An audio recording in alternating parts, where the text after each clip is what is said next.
Kia ora and welcome to the Niggly Niche Cast with myself, the South Auckland Doosra, Papatai Panther, all other animals in the South Auckland jungle. We got the Wobbly Wildcard from the Northland of Aotearoa, and we are here to discuss all matters relating to Aotearoa sports. We are starting with last Sunday. Epic day of Kiwi sports, Lydia, Breakers, Phoenix, Warriors all getting the dub. And we've got the wildcard is written about the all Format Blackcaps. Then we will discuss this Super League. I'm sure the wildcard has hearty football man thoughts. And it's also, I'm interested in any correlation to anything he sees in Aotearoa with football or anything else. Earlier in the week, we record the variety show. Check that out. Every Monday and Friday, we deliver the email goodness via Substack. The links are on our Twitter and Facebook there. Support the Niche Cache on Patreon. That is the best way to support the Niche Cache. Wobbly Wildcard, can you get us started with a portal of mindfulness? Certainly can. I remember doing one when I was getting them just off my meditation app, which was popping up with quotes now and then, which is where this all stemmed from. I remember doing one from a guy called Thich Nhat Hanh, and I didn't know who he was, and I said I didn't know who he was, but I have since discovered who he is, and he's I think he's like 94 years old now. He's still alive. He's one of them like Buddhist monk type characters who's just like exceedingly peaceful, exceedingly inspiring, etc., etc. So give them a Google search, people listening, if you want to chase up some of this further. But the quote of his that I'm going to use today is an incredibly wholesome one. It goes, "Sometimes your joy is the source of your smile, but sometimes your smile can be the source of your joy." Crikey Jack, shiver me timbers. Oh, that's another one that just cuts deep. That cuts straight to the core. So smile. And then you've got joy. It's just easy correlation. I like it. How do you, any more information of how you interpret that wildcard? I just like the idea of sort of engineering your own emotions in that kind of way. Like this is the opposite of being controlled by your emotions, isn't it? Is knowing that you can just choose to be happy. Like you can just decide, I'm going to be happy today, I'm going to smile at the little things, I'm going to enjoy myself, and then that is going to lead to you being genuinely happy. Like just from having that mindset, it unlocks your ability to feel like it legitimizes that thing just in the choosing to do so. So like, these things, like a happy, contented life is often not as far away as people seem. It just takes like a simple change in mindset to achieve that temporarily, because everything is temporary, but still. Beautiful. Lovely. Let's crack on to this epic Sunday of Aotearoa sports where all four of these teams and people had a win. And shout out to anyone else who had a win on a Sunday. Like, big it up to yourself. They had a win, and I've got a bit of a ladder check here, wildcard. So the Wellington Phoenix are 9th in the A-League. Shout out to Melbourne City. Now, that might be a connection there. Like, what would happen if the Super League, because Manchester United have connections around the world with clubs like Melbourne City FC. Interesting. Wellington Phoenix are 9th. They have 21 points. Melbourne City have 31. Western Sydney Wanderers are 6th. I think that's the cutoff there. Wellington Phoenix are only 4 points behind them, so that's kind of interesting. Over to the NBL basketball. New Zealand Breakers. Oh, no rankings there. You got to figure it out yourself. They are second to last. Let's just say that. They are second to last. So, not the best over there. They are 7-14. Win percentage of 33. In the NRL, the Warriors, they are 8th. They have played 6. They have 6 points. They have 3 wins and 3 losses. They are right on the number 8 spot, hunting a top 8 spot in the NRL. Lydia in the LPGA, she is second on the Race to CME Glow season rankings. Just a different ranking thing they have. She is third in scoring average on the whole tour, and she is first in official prize money. So those are how those 4 teams and athletes are ranked in their respective competitions. Wildcard, you're a Dragons fan. The Warriors defeated the Dragons. Maybe that's a good place to start for yourself. Yeah, maybe not. Yeah, I don't know. I was thinking more along the lines of the other clubs you mentioned there, and thinking of their situations. Like, you just got me digging, just going through the tables. You got me digging about the situations of where they reach in, because like, oh cool, my football draw just came out at this exact moment. Kaitaia first up. That's a nice way to start. Thankfully it's a home game. Like the Phoenix, what did you say? 4 points off the top 6, and they'd just won 2 games in a row for just the second time all season. And Stephen Taylor didn't have a massive amount to do in that game, but it was his return from injury, and him coming back from injury definitely tidied up that back 4 a lot. I only realized this afterwards, thinking of that I just hadn't felt the same sense of unease whenever the Phoenix were asked to do too much defending. They should have, I think Tommy Hemed is back this upcoming week, and Liam McGing is back as well, but he won't be starting. But Reno Piscopo should only be another week or 2 away. It's not like in order for the Phoenix to go further, they need to actually find some consistent form and be able to not just win 2 games in a row every now and then, but like win 3, 4, 5, 6 out of the next 8 games, sort of thing. Like they gotta actually be taking over these points consistently. That word again, like the consistency is just what they haven't had so far. But they did just win a second game in a row. It was a pretty good performance. There's reason to think that they're trending in the right direction. They just got to make sure they don't leave it too late. The Breakers probably have left it too late, but they do have games in hand, and it's probably quite convenient for them. They have games in hand which they'll get to play in a bit like that. Obviously, there's going to be a heavy cluster of games coming up, but they should be a little bit healthier. Corey Webster's back. Ty Webster won't be too much longer, hopefully. Rob Lowe has rejoined the team. And new signing Levi Randolph, who's replaced the American import, who's replaced Lamar Patterson. He looks pretty handy himself. He was very good in that win we're talking about on Sunday. So I think at 7-14, you're probably leaving it too late. There is still, at least a third of the season left. I can't do the maths in my head, but there's time. They just I might have to. I wonder if there's enough in there to write an article about it. I'm not sure, but they can't afford, like they're even more so than what I was saying about the Phoenix. The Breakers are really gonna have to win like the majority, like 80% of the rest of their games. They're gonna need to go on a 4 or 5 game winning streak in a hurry in order to get themselves back in contention. They probably need to get somewhere around that kind of 50% mark. Sydney's in 4th right now. They've been slumping just a little bit recently. They're 12-12. So, I mean, Breakers win their next 3 games so that they're on even games played with the Kings, then they'll only be 2 wins behind them, and that way of looking at it. But the Breakers winning multiple games in a row has been a problem all season. But, as I'm saying, maybe their squad is going to do something similar. It's certainly poised to do something similar than what they did last season, which was like coming on real strong in the back half once players got fit, once they'd made a couple crucial changes to the roster. Maybe next season they'll actually be able to have a strong roster from the start and maybe be competitive the whole way through, but they are still an outside chance just because they're a team that has a fair bit of uncapped potential to go over the rest of things. Wouldn't hold out too much. Well, let's just say of the 4 big wins that we're talking about on Sunday, they're probably still the party in the weakest situation overall.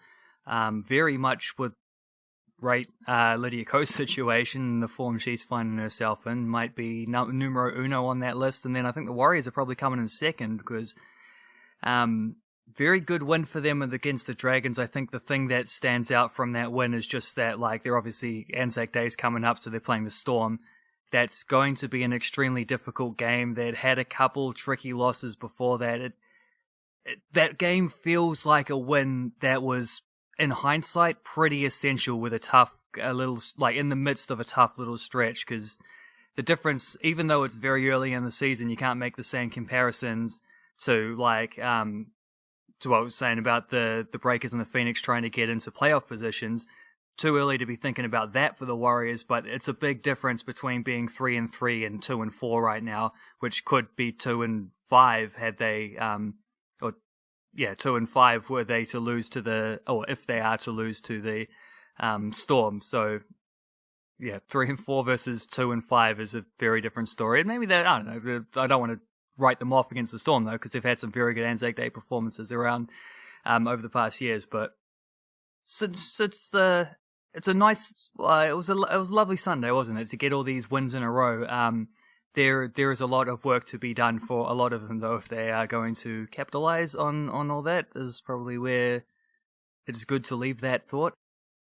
So just a couple notes on the Warriors coming up against the Storm, as you said. The interesting thing here, and just the general preview thing of this game, which isn't played till Monday. So good things about these like Anzac weekend, it's like shit gets spread out, and it's just like all the sports make a thing about spreading out their games over Anzac weekend and making the most of it. So lap it up, folks. It's Nathan Brown's first game against the Storm, and there is this, for a team as mediocre as the Warriors have been, there is a rivalry with the Storm, who have been the best team. So it's like there's this weird thing where the best team of the past 20 years and the most middle of the road 8th to 11th NRL team of the last 20 years have this rivalry. So rivalry in the sense that they're genuinely, they're just hearty contests now on Anzac Day, and sometimes the Warriors win. There's something about it. The Warriors, regardless of who their coach is, they have this way of solving the Storm riddle, so to speak. Well, what's Nathan Brown's view on all this? How does he go about defeating the Storm with a Warriors team that is not as funky as they have been in the previous 20 years? They're a high completion rate, but they do offload. They're a bit more selective. Let's just say that. They're a bit more selective and efficient with what they're doing. And then Hayes Perham's left the Warriors. He might be moving to the Eels, and the Eels are third in the NRL, and they have added 2 players from Aotearoa in the past 3 weeks. Wiremu Greg, who made his debut, now Hayes Perham, if that is correct and if that does happen. And they have Isaiah Papali'i on fire, Maratini Okore on fire, Dylan Brown coming back for a game. So they do. Nathaniel Roach, this is the pathway for Nathaniel Roach to become an NRL player once again after he was a walking injury at the Warriors. So they're a fun team, good team, probably the best team to follow if you are looking for a bit of a entertaining ride.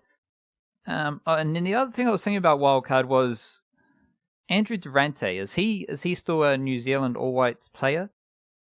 Well, he is on a legacy sense of the term, but he's retired from actual international football, and the dude's nearly 40 years old, so it's not really a surprise that is the case. But the retirement probably coincided. Did he retire when he was at the Phoenix, or did he retire en route? He sort of retired. I think he might have been one of those dudes who sort of did a soft retirement, came back a little bit, and then had a harder retirement after that. I think he would have still been at the Phoenix at that point. They always have a few centre backs, to be fair. It's one position where we've got a decent amount of depth at the moment. So you're telling me that Stephen Taylor can't do that? Because I like Stephen Taylor at centre back for the Wellington Phoenix. He's as far as these overseas type of pro roles that the Breakers, that the Warriors and the Phoenix, they get these overseas players, and it's always interesting to see the effect they have at their respective clubs. And you can think of it on a local level, your local cricket club, your local rugby club. football club, they have overseas players. Like every sport has these overseas players coming in. Just thinking about the effect and influence they have, Stephen Taylor's up there as like perfect example of what you want to be and what you want to receive from your overseas pro. Yeah, absolutely. He's a perfect example. Like there was a story I tweeted a little while back that was sort of an aside within a longer story about because there's this I don't know if you remember this or not, but there was probably like 10, maybe a dozen years ago, there was this famous moment in Premier League history where Kieran Dyer and Lee Bowyer had a fight on the field. And that's rare enough in football where you get two guys like throwing fists, but this was even rarer still because they're actually teammates. Like two guys from the same team had a little fight because they were annoyed no one was passing to each other and there was some bad blood there and the team was losing, and frustration set in and they were both sent off. And the funny story about that is, like, I was just reading this article, it was like a retrospective about that day. But because that was such a big story, everyone forgot that earlier in this same game, Stephen Taylor had been sent off for Newcastle. So they actually finished the game with 8 men, not just like the 2 red cards at the end and just finished with 9. They finished with 8 because they were already down to 10 because Stephen Taylor, and this is one of the most Stephen Taylor situations ever. This is also actually quite famous and sort of, at least among Newcastle fans, less so for the wider Premier League, but it's one of those clips you see shared every now and then. He was sort of defending the post from a shot, and it came in, and he wasn't going to be able to reach it, so he stuck a hand out and saved it like a goalkeeper would, and then rolled around pretending it had hit him in the face just to try trick anyone who didn't see what they saw with their clean eyes. And he was sent off for that, for a deliberate handball, and there was some great quotes from him in there about like, he's in there getting a massage afterwards and feeling miserable and the game's still going on, and he hears some boots coming down the hallway and he's like, great, here it comes, like everyone's going to come in and they're going to hate me because I got sent off. And you know, he was quite a young player at this point as well. And then all of a sudden it's two other guys and only 2 other guys, and he's wondering what's going on here. He quickly ducks out, catches a replay of the incident, realizes what's happened, and then there's a quote from him being like, I was actually kind of relieved, you know, like as bad as it sounds, he was relieved because it took the pressure off him as a young player. And then there was an outstanding quote from, I think it was Norberto Solano, he played for Peru. One of those great Premier League characters from like the early 2000s. And he was saying Stephen Taylor was an absolute nutcase, because he would, like, you get players who stay behind after training to work on free kicks or penalties or just little aspects of their game like that. Stephen Taylor would stay behind with those guys, go in goal, and be like, don't hold back, you guys, just shoot for the top corner or whatever. I'm just going to try block them using anything except my hands. Like those diving headers that you see for the Phoenix, which he does, the outstretched blocks and stuff, like those aren't just him being a desperado. That's him, like, he practices how he's been, not only does he practice that skill, he has been practicing that skill since day one as a professional player, which is crazy. But yeah, he's like 35 years old. He just had that stint in India as well, so I don't think he's going to qualify for residency anytime soon. But the Phoenix have definitely got a good one as long as he's here. So his red card, it's him and his goalie versus a striker, and goalie goes out, so he's the last man. He's like basically in a goalie position, and the ball hits his arm, and maybe his arm hits the ball. It kind of looks like his arm hits the ball, but the ball hits his arm, and immediately he like goes down agonizing in pain, as if he was injured. It's a beautiful thing, and he didn't save the goal, but he very strange. I'm just looking at it now. Yeah, he the reverse angle shot of him just folding over backwards is incredible. It wasn't actually his head that he claimed it hit. He sort of like grabs his rib cage and just folds over backwards upon himself. It's hilarious, and the ref takes maybe 3 seconds to get the red card out. Like, he was not fooled in the slightest. It looks like he's done an ACL, and he's literally only really stuck his does. arm out to like stop a goal. It's a beautiful thing. Let's just ask you about your all format Blackcaps brigade. This is players who have played T20 International, ODI, and Test cricket. The Wildcard wrote about it, so check it out. It's all live. A couple of the quick highlights we were talking about just beforehand. Shout out to Peter Fulden, US games from his debut in all three formats. The quickest of any New Zealand cricketer. Shout out to Peter Ingram. Didn't last long, didn't move his feet a lot, but he's done something no one else in New Zealand cricket's done. Andy Mackay, he played all three formats as well. Shout out to him, another name from deep in the realms of Kiwi cricket. Any other, like you wrote it, what are some key nuggets, some key, if you want to elaborate on Peter Ingram, whatever it is, Wildcard, you can drop some Blackcaps all format information. Yeah, I wanted to write the article based on, well, the initial impetus was wondering about how quickly Devon Conway could go from having played nothing to having played all three formats. And then I was just thinking about who else has played all three formats. And then when I actually looked it up, I realized Devon Conway isn't going to be anywhere near the quickest. I mean, he might have been, like, pushing the top 5 had he played one of the test matches earlier on in the summer. But if he makes his test debut as expected that he will in the game first test against England, it'll be 188 days between his first debut and his third debut. That is going to sneak him onto the list ahead of James Marshall and behind Mitchell Santner. There's a few of the current team actually who have done it quicker. The thing about Devon Conway early on in researching this is that he's not even going to be the quickest guy this year, because Will Young did it quicker. Will Young went from not having poor old Will, who was supposed to make his test debut in the game actually that got abandoned because of the Christchurch terror attack, and he'd been close to the World Cup squad, like he not necessarily gonna make it, like it was touch and go. They were thinking of him as a possible opener there when they were dicing on Colin Munro's form. And then Will Young goes and plays that B series with the against Australia, scores, did he score 100? He might have scored 200s. Then busts his back, though. I think the back might have been an existing injury, actually. And was out of cricket for, like, several months after that. So there's another opportunity for him to get in there that went missing. And then when he finally gets a game, though, he plays all three within the space of the same summer. But that has actually been done by those who have done it in less than 100 days. Daniel Flynn, 99 days. Henry Nichols, 92. Martin Guptill did it in 68 days. Colin Munro, actually, within the space of 42 days.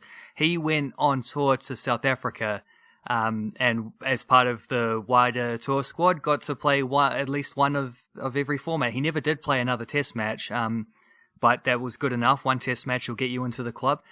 Hamish Rutherford did it in 26 days, all three against a touring England team. Didn't really stick as a limited overs player, but he had I think he played 16 test matches, mostly, probably all as an opener, after he scored 171 on debut against England in test matches. That was nice of him. He's third place all time. Doug Bracewell did it in 18 days. But yeah, as you say, Peter Ingram, I'll be honest, I did not remember that Peter Ingram was an all-format player. I did not think that he would feature as prominently in the article as he did, but 13 days between his first debut and his third debut. It was a touring Bangladesh side, which is a major factor in this all, because a touring Bangladesh side gives you, especially in those days, this is like 2010, 2011, February 2010 it was.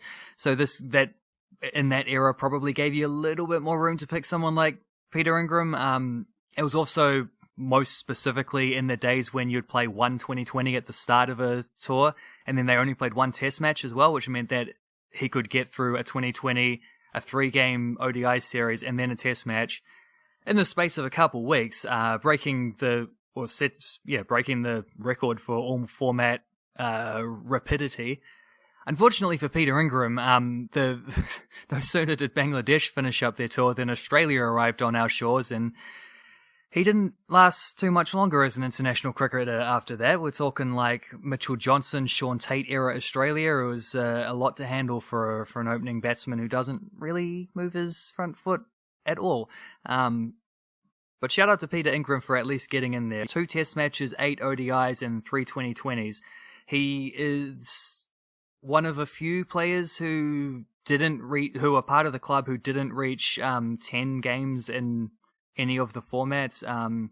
James Marshall played 10 ODIs and 7 tests and 3 2020s. We'll put him as part of this club within a club anyway, just because it's close enough. Aaron Redmond, 8 tests, 6 ODIs, 7 T20s. Peter Ingram, obviously. Where are we? There's a couple recent players, obviously. Will Young and Kyle Jamieson will not be around there much longer. Tom Blundell's played 10 tests. He'll play several more on top of that. One player, actually, who doesn't come off particularly well by this metric is Todd Astle, who made his test debut in 2012. Has been there or thereabouts in squads across all 3 formats ever since. Todd Astle, in 9 years of international cricket, has played 5 test matches. I don't think he's played any of them within at least 8 months of each other, and it's about 3 years or something between his first and his second. He's played 9 ODIs. He's played 4 T20s. Fourth one most recently being not that long ago. He got 4 for, but white ball spinnership is difficult to get a go at for a New Zealand cricketer when Ish Sodhi and Mitchell Santner are both extremely good at those formats. And he's retired from test matches, so I'm not sure if he's going to get out of the sub-10 across the board club there. But yeah, plenty of interesting names as well that pop up along the way. Who else have we got that's of note? Dean Brownlee did it. Rob Nicol, Andy Mackay, mentioned Aaron Redmond, Ian Butler. Ian Butler was real good for a while until he started getting injured. Neil Broom did it. Neil Broom was one of the slowest to get to there because he first played international cricket in 2009. It wasn't until 2017 that he got his test debut. Daniel Flynn, Jamie Howe, Gareth Hopkins did it. Little bit surprising that Chris Martin got there, but he played 6 2020s in the end. Michael Mason, 1 test, 3 2020s, 26 ODIs. Mark Gillespie. And then you got a whole bunch of guys at the top who were just from a different era and only played a few games, but then also had like hundreds of ODIs to go with, like guys from the first ever 2020, like Chris Cairns, Craig McMillan, Stephen Fleming. Chris Cairns, I mentioned Peter Ingram was the quickest to all format status, 13 days. Chris Cairns, it took 5,565 days, by far the longest. He made his test debut in 1989 and then played one of only 2 2020s that he ever played in 2005 when 2020s were first brought upon the international scene. So plenty of little nuggets from that article. There's plenty more where that came from as well. There's just kind of a weird experience. It took all day to research and write that one, and it was a strange headspace for myself to be in, just sort of like going back and forth between few like cricketers that I'd just plain forgotten about. One thing that surprised me was that there's actually as many as there are. There's 60 players who have done it, and considering there's only 88 T20 international caps been handed out for the Blackcaps, that's quite a high percentage actually of players who in the 2020 era have played international cricket and have played all 3. There's actually only, I thought there might be quite a few because of the nature of how they used 2020s for a long time as like the gateway into international cricket. There's actually only 5 players who have only played 2020 cricket internationally for the Blackcaps, and 2 of them don't even count because Jacob Duffy and Finn Allen obviously just haven't had a chance to play anything else yet, and Jacob Duffy is actually in the test squad for the next series, so fair play to him. The other 3 are Blair Tickner, Tom Bruce, and Anaru Kitchen. They're the 3 players, all still current players as well, so there's still a chance they could get back into the Blackcaps fold from that domestic scene and play another format at some point. But to date, those are the guys who have only played 2020s. Of the period when we've been following cricket, we'll just roll through this quickly. Who's your favourite obscure New Zealand cricketer from the past 25 years? Peter Ingram just took a big jump just yesterday. I also quite rate the international records of where are we? It was Ewan Thompson and Brendan Diamante, who each played one ODI and one 2020. That was the extent of their international careers. I was really hoping I'd find someone who could do the emergency number code, like 111, one test, one ODI, one 2020, but alas, was not to be. Peter Ingram arguably is the closest actually that I got to that. There are a few who played just like one, like a Colin Munro who played one spare test, but then also was like for several years an absolutely dominant 2020 player. So it's not quite like he's an all-format player, but he didn't have the career of an all-format player. Like there's different levels to this. I don't know who else I would chuck in that though. When I was like, I think we're talking like primary school here, it would have been Jeff Wilson was probably my first favorite All Black, and I didn't put any. I think I put some of the Jeff Wilson stories in the one of the Substack newsletters a little while back. But the fact that he played cricket internationally for the Blackcaps in the sort of early 90s, went away, became one of the. I think he would have been the All Blacks' leading ever try scorer when he retired. He's still like top 5 or something like that. Like had a legit amazing All Blacks career, then came back and somehow made the Blackcaps again. Is a story I don't think is ever gonna be exceeded. Like I just can't picture that ever happening again now and like full on. Like even then, like Jeff Wilson only just got there because he was at an age where like professional rugby came in during the early stages of his career. If he had been like 5 years older, he would have had to choose rugby a lot earlier and wouldn't have been able to have that cricket career. And without the earlier cricket career, I don't think he would have got the second cricket career where he got to make the little comeback at the end. Like just the nature of that, like the uncanniness of Jeff Wilson having been a Black Cap and an All Black. Like it's very different. So there are a lot of people who have represented New Zealand in multiple team sports. Like you get it quite often with the rugby to league crossovers, but rugby to cricket is something else entirely. I can't like. That's probably the story of all of these. That it's not quite what you asked, but it's something similar. Like that's the story that stands out, is the fact that this incredible All Black player somehow also had 2 different stints, like almost 15 years apart with the Blackcaps. The best thing I can say is that Andre Adams and Lou Vincent were like Carlos Spencer and Adrian Cashmore as just an Auckland sports like fandom thing. Just the way they made you feel when they were playing the sport. I can see it. The fun they had. It was good times. Good times. Rightio, not so good times in the European football situation. One thought that has stuck with me this whole time, Wildcard, is that we as in just all of us, and it's something you got to remind yourself all the time, is you can't assume everything is going to keep going on a positive trajectory. So as far as broadcasting revenue goes, as far as revenue goes, as far as profits go, whatever it is, if you're just counting on that happening, it's always going to work out well, because like a lot of this kind of stems from clubs losing money, and there's football. I've watched a lot of like little TIFO football videos and stuff like that about football ownership. So obviously I'm an expert, but there was one recently about Real Madrid, or maybe Barcelona. It was like one of those clubs that like their ownership, and just how like it's just like a maze of debt and loans and this needs to happen for this, like, and then we can pay this debt, and like none of it is rooted upon we're a club and we just like have this much money.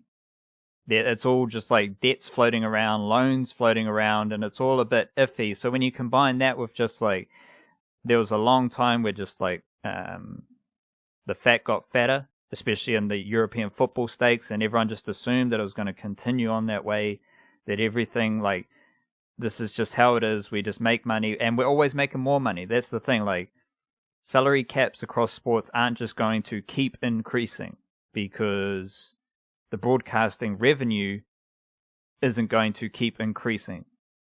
because fans come and go. There's all sorts of different shit happening. Maybe COVID strikes. Like, you never know what's going to happen. And you combine that, like, that idea with the, like, especially at this level, the murky world of football club ownership and everything that entails. I can understand it's a very footballing thing. I also believe it's part of this, just like where like a lot of shit's happening in the world, and this is like, this wasn't something like, yeah, we're going to start a revolution type of thing, because it was the clubs in these situations that felt the need to go instigate all of this. Like, that's weird in itself, but it just seems in keeping for the times we are in, is the best way of saying it. And as someone who's deeply entrenched in football and everything within that, how have you processed all of this? Which, like, by yesterday evening New Zealand time, seemed to be like just like dead in the water. It was like it got whipped up into a frenzy and then it was over pretty quickly. Just checking this morning, the dude Florentino Perez, who I think's the owner of Real Madrid, he's not letting go. He apparently said the Super League is not dead. It's on standby and will work on the project. All 12 founder clubs signed the same contract. That was about 15 minutes ago. So I don't know. It's all a bit of a laugh, bit of fun. But I'm not really in the football space. So how are you processing it? Well, the first thing to note is that whatever Florentino Perez says is probably stupid. Like, that's kind of comes with the territory with that guy. I think I don't know if he's just the owner or is he the president of Real Madrid. I'm not sure, but he's the main man who like runs the show for Real Madrid at least. And you can imagine the kind of person who would be in a job like that. So that's exactly the kind of person that he is. And a lot of quietness a lot of silence from the people who were involved at the time in very shady ways. Like, there was the story about Ole Gunnar Solskjaer didn't find out about the legitimacy of this until like half an hour before his team was meant to kick off against Burnley. And when he was told by Ed Woodward, he was just like, mate, talk to me later. I've got a game to manage here, bugger. Get out of here. Then there was a story about how apparently Woodward, I just read an article on Woodward specifically, so this is why I'm picking on him, but he deserves it. He supposedly had a chat with the vice chair of bloody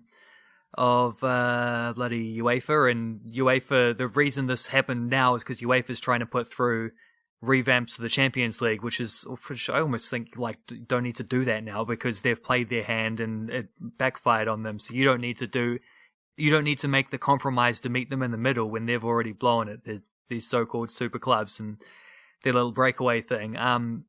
And he supposedly told the vice guy, like, yeah, nah, we're all happy with that. Champions League reform, yes, sweet as. Might have some issues about the money, but the structure of it all, yeah, sweet. And then obviously he had already very far along the line of agreeing this breakaway idea instead. So the guy, like, straight up just called him a snake. He said that out in public. He called him a snake.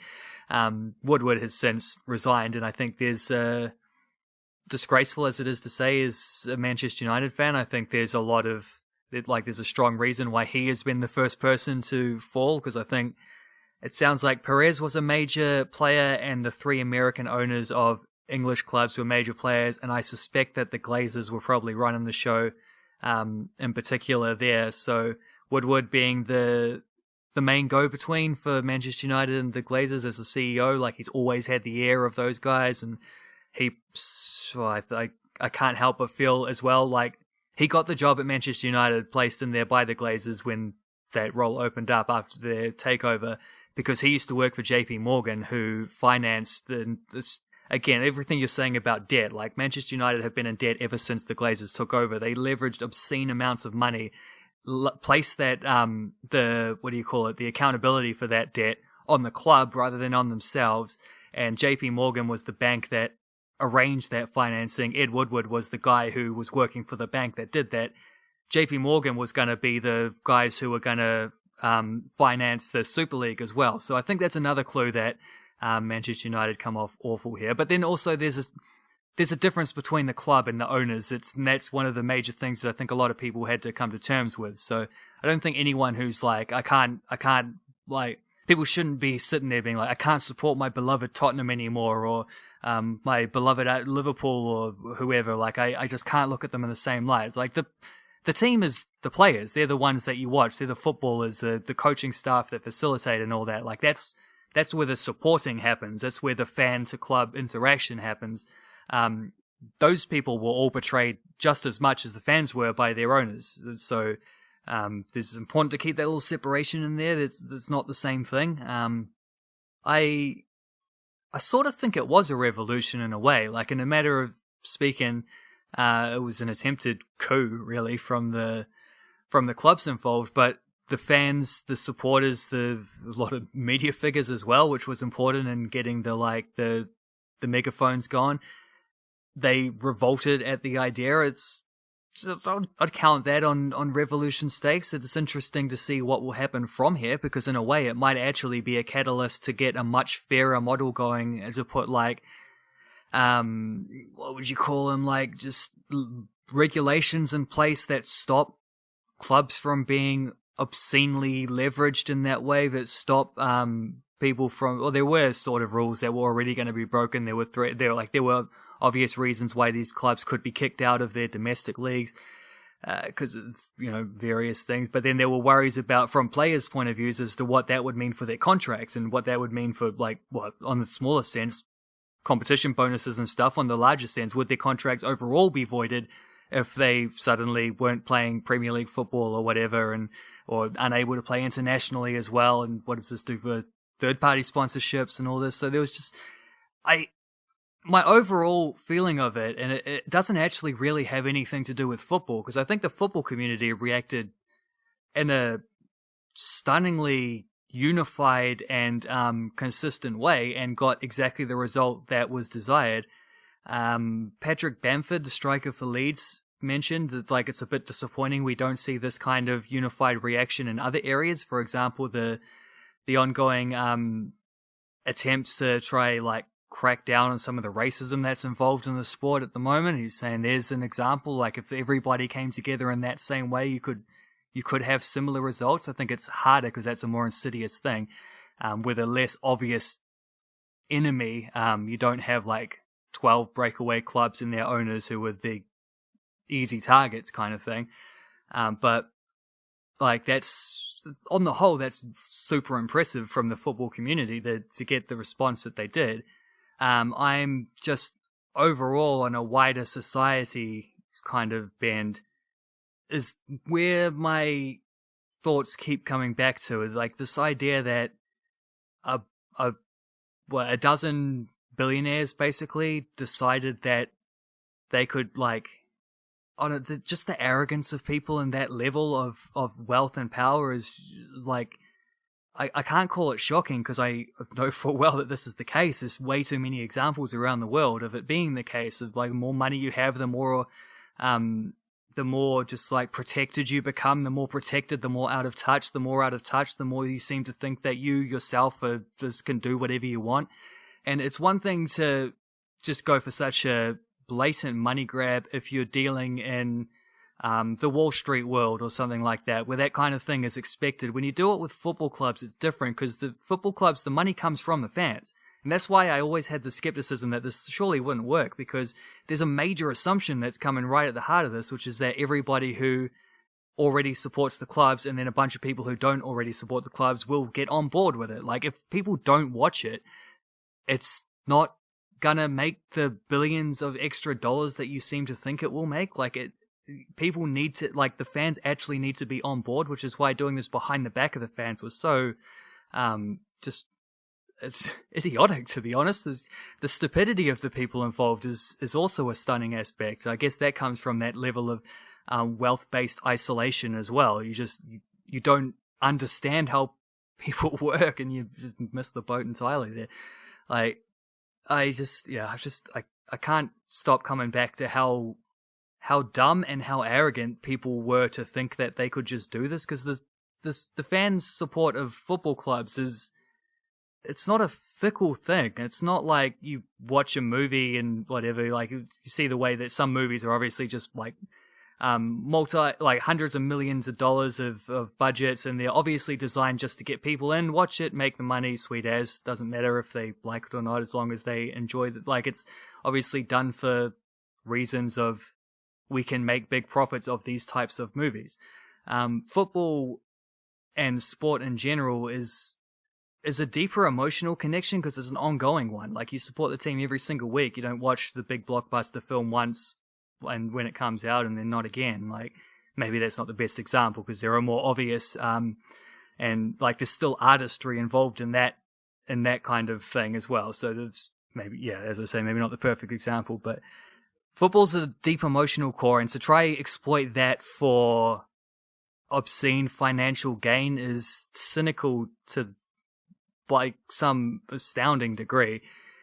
But as I say, like, just the arrogance and the ignorance combined of rich people just doesn't. I'm almost a little bit lost for words trying to think of how to sum that up. But that's where this started, and that's thankfully what has been like beaten back into into its little, I don't know, cave of hiding, which is exactly what needed to happen and exactly what did happen. I think we both have a love-hate relationship with the big US of A. And yes, there are like a lot of, there's owners from all different backgrounds, but there is like a bit of a American businessman-y banker vibe trying to take over something they don't understand. Like, that is like, just seems to be a thing there. So interestingly, in the NRL, I've heard them talk about it on the Triple M show, which, like, fair play. Whether I listen to it from a Saturday or Sunday, I always have a laugh. So if you do enjoy a bit of that Australian rugby league laughter, check it out. And there's also Bloke in a Bar. Like yesterday, they definitely make you laugh. So check out Bloke in a Bar.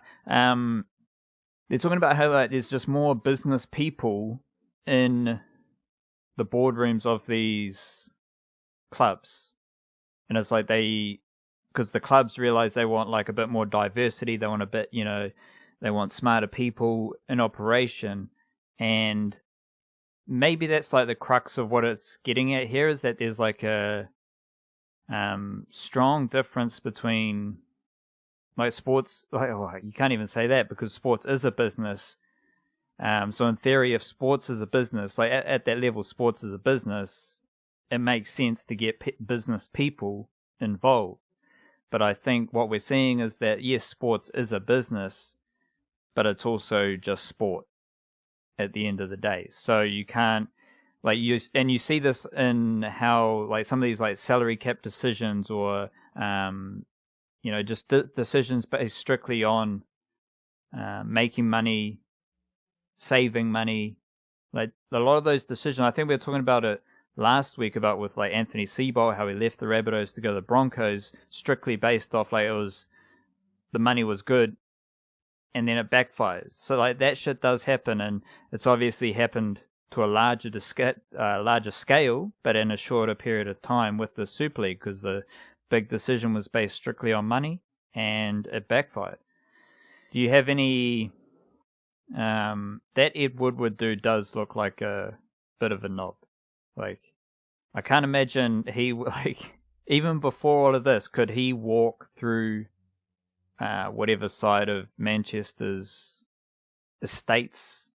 Like, would that be a safe thing for him to do? Like, if you're the owner of a club, like, okay, so if I have a big life goal to be an owner of a club, and like you referenced Florentino Perez, the owners are, to cut a long story short, the owners are probably the banks, if we're being completely honest. So I kind of misspoke there, but like they are the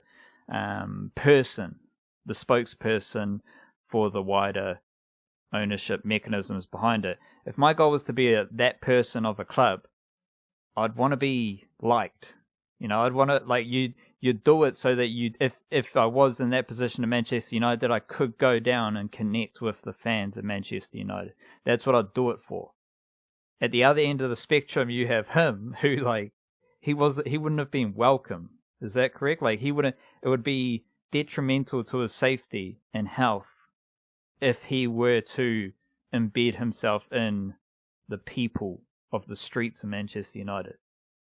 Yeah, mate, like the reason I laughed there is because what you're saying sounds like an exaggeration to say that it would be harmful for his physical health, but it's actually literally true. Like, so the owners of Manchester United, the Glazer family, Malcolm Glazer was the big patriarch. He bought them sort of 15, 20 years ago. They're the ones who, yeah, as I say, like leveraged all that disgusting wealth in order to chuck debt on the club so that they could take the controlling stake. That happened. The old man is dead now. The sons have taken over. Joel Glazer, I think, is the main one. You never, ever hear from him. He's done one interview in the last 15 years. And actually, there have been 2 quotes from him this week. There was a quote on the Super League thing, and there was a quote on Ed Woodward's resignation, which Ed Woodward had absolutely no choice but to go because he burnt every bridge he had by forcing everyone's hand with the Super League thing, and it failed. Therefore, it's the same as any kind of situation like that. Any massive like push for power, if it doesn't work, you're gone. Like you got to leave. And if he stayed, he probably would have been held accountable in some pretty rough ways. Like there would have been ramifications for that. There would have been legal pushback and whatever against him. Ed Woodward has basically been, for these stay away silent ownership, Ed Woodward is on the phone every day to Joel Glazer. He has been like the complete go-between. And by the way, Joel Glazer's brother, who like I think Joel Glazer's the one who takes the most focus on it, but like the family owns the club, and his brother sold I think £75 million worth of shares last month, which in hindsight looks almost, you're almost getting into, considering what came since and the Super League stuff and the initially stakes, like stock prices went up and after the Super League, so that might have been a I don't know, not a factor, but then since it obviously went shockingly down after that failed, the volatility of that puts another cynical aspect on the fact that the dude just made $75 million in pure profits for himself a month or 2 ago, which is roughly the cost of a new star player for the club as well, which it's yeah. Wait. Can I just clarify? So the brother of Ed, not Ed Woodward, one of the Glazer brothers. Ed Woodward's an employee. He was the CEO. The Glazers have the shares. But one of the Glazer brothers. So one of the Glazer brothers who would know of Woodward, they probably have talked at some point. They'd know extremely well, I bet. But he sold his shares. Some of. Yeah, so he sold his shares. Some of. So I'm thinking he would have heard about the plan of the Super League, and he was like, nah, fuck that shit. It's not going to work. Or just, so I'm going to catch out on some of them in case it goes badly, sort of thing. But yeah, I wouldn't necessarily say that, because he'd be making a lot more money if it went well. It's just covering his ass either way, as if he makes a bunch of money in the meantime. Yeah, but obviously he didn't think it was going to go well. Or he's just covering all bases, but yeah, it's very easy to look at that decision cynically. But as to Ed Woodward's, like with that situation all in focus now, as to Ed Woodward's personal health, he doesn't live in Manchester anymore. He did for a while, and about a year ago, because of the sake of some bad transfer windows, is pretty shameful, to be honest. Like, this is obviously quite horrific illegal acts, but a bunch of guys, United fans, went outside his house, found out where he lived, and just started firing like firecrackers at the house, and police were involved at some point, I don't know, but Woodward was pretty frightened by that and moved out of Manchester and now lives permanently in London. There is a lot of, for logistical reasons, a lot of United's transfer business goes through their London offices anyway, just because it's simpler to do on a massive multinational front when you're running a club that big. But yeah, he not only would he not like that was over the sake of a couple of players. He had the entire squad and the entire team. The brand itself was at stake.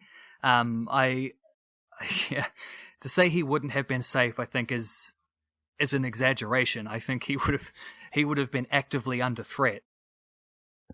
And he was actively under threat just based off transfers. Exactly. Not off like anything else. So now it would be tough one. Do you see any like insights? Because like it's hard for me to draw any connections to anything happening in New Zealand. There was kind of because the opposite has happened with the New Zealand local league, right? Was that the right? Sort of, yeah. The reshuffled premiership has nothing to do with finances, but in terms of the competitive aspect, like the Super League was going to be 12 to 15 main teams who would be in it every year, doesn't matter about performance, never going to be relegated, closed thing, and they would invite a few other teams each year to fill out the numbers.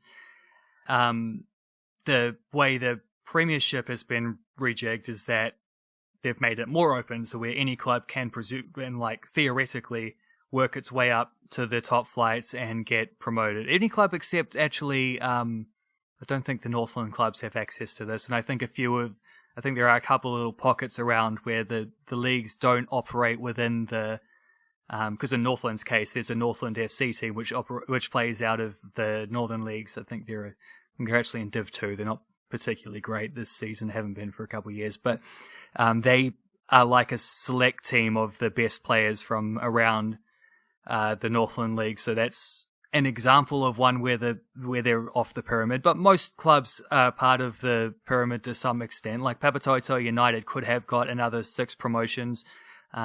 Maybe might need another promotion or 2 on top of that to get to the Northern Leagues, finish top 4, get into the Premiership now. Like or the National League as it's called. Like that is now a feasible journey for them as opposed to the franchise things, which in light of the Super League, it looks quite nice for them. I still think there's competitive issues I wonder if in this situation where you're not at the top of the pops, it's not like massive money involved. I sort of felt like the franchise thing worked better because it allowed, if the franchise thing in theory worked better because it would have allowed for the highest quality teams that can pick like the way Super Rugby does it, where you pick the best players from the region and whatever, but they'd gone so far away from that original model, and teams were just like it was becoming Auckland and Wellington, and South Island only had one team last year, and the best players weren't necessarily being picked because just many reasons. What it was meant to be was not what it had become, so that's why they reshuffled it. And yeah, in theory now that's much more aligned, and there is promotion dreams, even though these things are still unlikely. Like there's still possibilities that small clubs could work their way up in a way which was going to be closed off to a team like, say, Chris Wood's Burnley, for example, are more likely to finish in the top 4 and qualify for a Champions League than they ever are to in fact, they have played Europa League qualifiers in the past from their standings. I think I can think of 2 New Zealand examples which are sort of similar. And one of the things that annoyed me so much about the thing wasn't just like the idiocy of those kind of the things we mentioned, the sheer greed, the taking away the competition aspect and all those kind of things. It was also just this weird misunderstanding of you always know someone's desperate when they start saying things about we have to get the young people interested again. Like Florentino Perez was all over this. He was saying maybe we need to shorten games. People don't have the attention spans anymore. So I've been watching so much football since I was in that 18 to 24 range. I watch just as much now as I did then. I know heaps of people who, when I was that age as well, who watched more, if not as much, if not more football. That's not the issue. There's just that weird misunderstanding there, and then there's also this weird misunderstanding about international fans, that there's somehow the fans in the local fans, they call them legacy fans when you get into these weird technical business speak. The legacy fans who go to the stadiums just aren't that important because most money is not made from gate sales anymore. It's made from broadcast sales and this idea that the broadcast fans from global regions like, India and China and major markets like that, America and places like this, are somehow just like fickle or uncaring or just not as passionate, and they will go along with the Super League because it sounds fun and you get to see Liverpool playing Real Madrid every single year. And I just don't think that's true. I've seen a lot of those like fan TV type stuff that they used to do on the Premier League. They would always have fans calling up from India, and they would always be as knowledgeable, as passionate as anyone. And I'm saying this as a New Zealander who gets up at 3:00 in the morning to watch my Premier League team play some weeks. Like, that's a level of desperation that doesn't like correlate with this idea of fickleness and whatever. Like, I just think that's crazy and honestly quite like dismissive. And when you get dismissive like that, it comes with a very, very, let's say like colonial, mindset. And that's not something to encourage in any situation.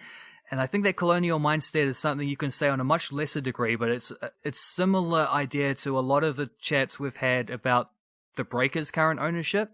I think the Breakers' current ownership also runs a really interesting parallel with the situation if that dude, was he like Hawaiian or something? I can't remember, or from American Samoa, or whatever, like the billionaire fella who flirted with buying the Warriors a few years back. I think there's the parallel there of like the what if, like what would have happened, because I think that situation had the potential to be much worse than what the Breakers are in. At least the Breakers are able to put a competitive team out there a lot of the time.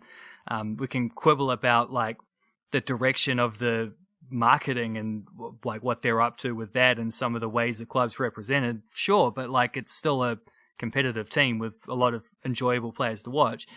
The Warriors ran the risk of being in a pretty tricky situation had that gone down. And then the other situation I think that parallels interestingly is this one with New Zealand Rugby at the moment looking to partially sell the brand to that American finance company. And what kind of power would they be giving up if that was the case? What would that mean on a legacy standpoint, from a moral standpoint? And you've got the players writing an open letter, which is quite like, I was pretty bloody impressed by that, to be honest. Like, that rugby players unionized in the way that they did to kick back against this. Whether that whether that has an effect on stopping it going ahead or not, I don't know, because money doesn't just talk, it screams. But there is an interesting situation there. It's obviously everything is on a much lower scale, because I don't think major European football clubs, I don't think sports gets more like financially powerful than that, to be honest. But there are a couple smaller little parallels when you look at how New Zealand sports have operated in recent times, where you can see some kinds of just not necessarily parallel situations, but examples of where parallel responses or parallel responses might be needed, or parallel morals are being threatened. If you sort of, I think that makes sense. The only thing to wrap it up there is that that's why it's coming at this time, because this is a time when all these different things are being poked at and prodded, like certain mentalities that had settled in.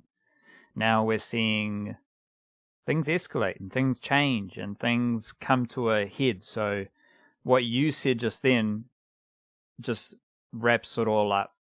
That it's like everything is happening at this time kind of just for a reason, or as a product of how we've become, because it just fits in with everything else. The other thing, I'll just finish on this, I've heard it in different sports as well, and it's been something that's popping up a bit, but if you want more people to watch your sport, how about you just like have less video stuff? Because the video stuff and technology, debatable whether it's making the product better, but they're all doing it more, and views are declining. Or we just want to increase games, we want more games. What's if you have less games, there's more demand to watch those games, it's safer for the athletes, all that shit. So none of it makes a lot of sense, but it's all part of the changes that are happening in the world. Kia kaha, stay beautiful. As well as the idea that maybe more is enough. You don't need to go more on top of more. Like, there's already a lot of money involved in these sports, and that potentially there's like, it's not one of those things where you need to just extract resource from a unlimited there isn't unlimited potential necessarily to just continue to extract money from these things. Maybe like you just get to a point where you're making enough and you don't have to worry about making more. Kia kaha, stay beautiful. We'll be back next week. Enjoy the Anzac festivities of Aotearoa sport. Cheer, cheer.